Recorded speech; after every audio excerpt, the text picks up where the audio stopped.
পিঠে পুলি শুনলে আমাদের মাথায় আসে মিষ্টি কিছু, কিন্তু আজ একটু অন্য রকমের পিঠে বানাচ্ছি। তার জন্য প্রথমেই আমি বেশ খানিকটা জল গরম করে নিয়েছিলাম, আর তার মধ্যে দিয়ে দিচ্ছি কলাই ডাল, যেটাকে অনেকে মাসকলাই বলে থাকে।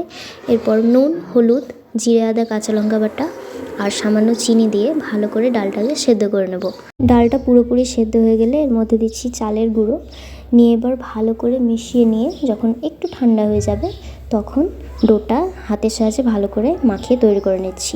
আর এদিকে পুরের জন্য আমি 5-6টা মিডিয়াম সাইজের আলু বেশ মোটা মোটা করে বানিয়ে রেখেছিলাম। এবার তেলের মধ্যে জিরে ফোড়ন দিয়ে সেই আলুগুলোকে 2 মিনিট মতো একটু হাই ফ্লেমে নাড়াচাড়া করে ভেজে নিচ্ছি।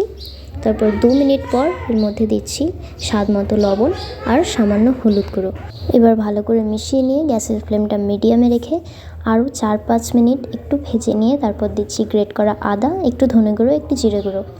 তো আরও কিছুক্ষণ নেড়েচেড়ে ভেজে নিতে হবে, আর খেয়াল রাখতে হবে আলুগুলো যেন পুরোপুরি সেদ্ধ হয়ে যায়।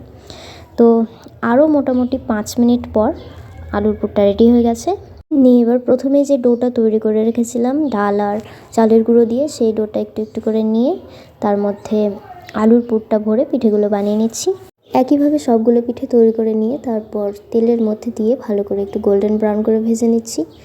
তো সবগুলো পিঠে ভেজে নিলে আমাদের ঝাল ঝাল ভাজা পিঠে একদম রেডি ভগবানকে ভোগ নিবেদনের জন্য। আর এই পিঠেটা যারা একদম ঝাল পছন্দ করে না তাদের কিন্তু বেশ ভালোই লাগে।